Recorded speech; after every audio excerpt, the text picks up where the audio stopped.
2 février, c'est la fête de la présentation du Seigneur et en même temps, depuis 1997, la journée de la vie consacrée. Alors j'ai un message particulier pour nos frères et sœurs des différentes communautés contemplatives, apostoliques, vierges consacrées, ermites de notre diocèse, mais aussi pour tout le diocèse. D'abord pour souligner la beauté de cette fête, Jésus le tout-petit présenté par ses parents au temple, avec Siméon et Anne qui l'accueillent. C'est vraiment une fête de la rencontre. C'est vraiment Dieu, le Seigneur, qui vient à la rencontre de son peuple, et le peuple qui l'accueille et qui du coup se donne pour le reconnaître et pour à son tour le présenter au monde.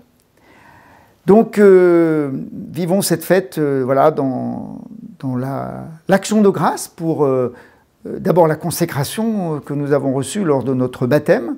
C'est vraiment ça, le baptême. Et puis, pour toutes les formes de consécration. Alors, je voudrais dire merci. C'est mon deuxième message. Merci pour vous, les consacrés, hommes et femmes, qui, là où vous êtes, en communauté ou parfois aussi dans la solitude, vivez cette gratuité et maintenez ouverte la question de Dieu, la présence de Dieu, le regard de Dieu sur notre monde. Je pense à la prière régulière, gratuite, fidèle de nos monastères.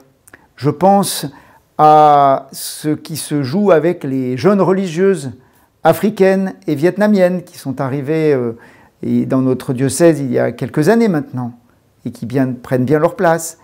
Mais je pense aussi aux religieuses ou religieux plus âgés qui montrent leur persévérance, leur fidélité. Au mois de...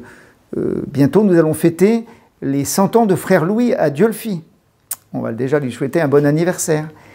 Et puis aussi le témoignage courageux, par exemple, de nos frères capucins pendant la pandémie, lors du décès de leurs 5 frères. Et voilà, je pense aussi à ce que vivent les veuves consacrées ou les vierges consacrées et les ermites, discrètement, et qui portent un peu le monde. Voilà, une prière d'action de grâce et un merci pour chacun d'entre eux. Et puis aussi une prière pour que nous soyons attentifs chez les jeunes à ces vocations qui peuvent naître et que nous avons à encourager. Dieu appelle, c'est sûr. Et il nous est bon de prier pour que les jeunes qui sont appelés puissent répondre librement et se sentir portés aussi par le peuple de Dieu tout entier dans ce moment. Voilà pour ce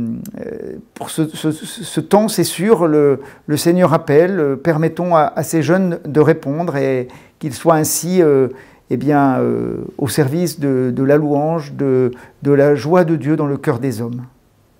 Bonne fête à tous en ce 2 février.